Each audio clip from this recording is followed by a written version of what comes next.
For years, she was 20, he was 21, and for most of their young life, they had grown up side by side.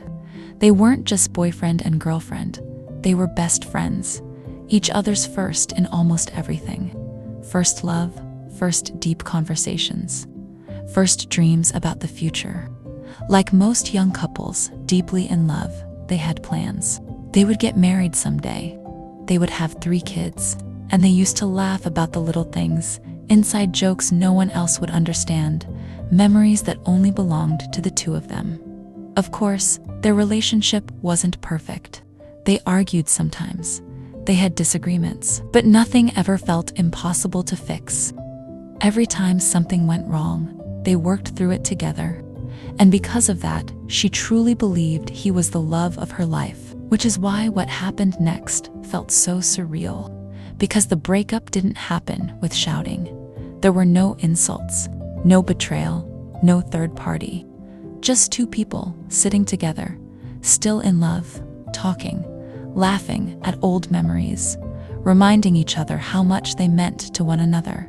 Imagine breaking up with someone while still telling them, "I love you." That's what happened.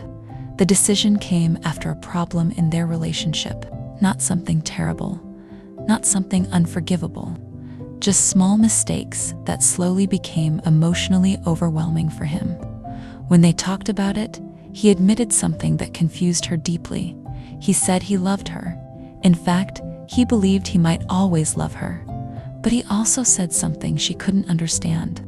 He wanted to be alone. So she asked him something many people would ask. Do you want to just take a break? Maybe you can have time for yourself, but we're still together. But his answer was painful in a different way. He said he didn't know. He didn't know a lot of things about himself. He said sometimes it felt like he was wearing a mask and he didn't even know who he really was anymore. He wasn't sure about the future. He wasn't sure about what he wanted. He wasn't even sure about himself, except for one thing. Every time she asked him if he loved her, he answered immediately, "Yes, I do. Very much." Imagine hearing that.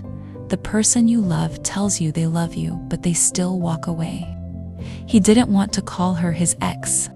He didn't want to say goodbye like it was the last time. Part of him believed that maybe someday, after finding himself, he could become a better partner for her. But he also told her something honest. Don't wait for me, because even he didn't know what the future would look like. And now she's left with a question many people quietly struggle with.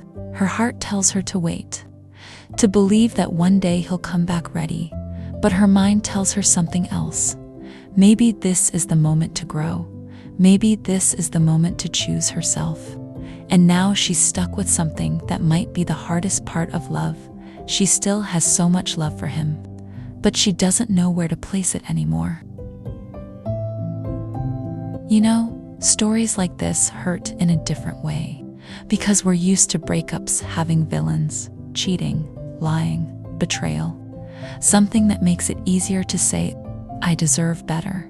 But sometimes the hardest breakups are the ones where both people are still good to each other, where the love is still there, but the timing, the growth, or the emotional readiness isn't. And that kind of ending can leave you feeling more confused than angry, because you're not just grieving the person, you're grieving the future you imagined together.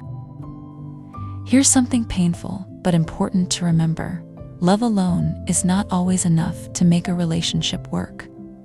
2 people can love each other deeply and still not be ready to walk the same path at the same time. And when someone says they need to find themselves, the hardest but healthiest thing you can do is believe them, not by waiting, but by growing too, because sometimes the real purpose of love isn't forever. Sometimes it's to teach us who we are, what we deserve, and how deeply we're capable of loving. And if life ever brings those 2 people back together again someday, then it will happen when both of them are ready. But until then, the most important person you shouldn't abandon is yourself.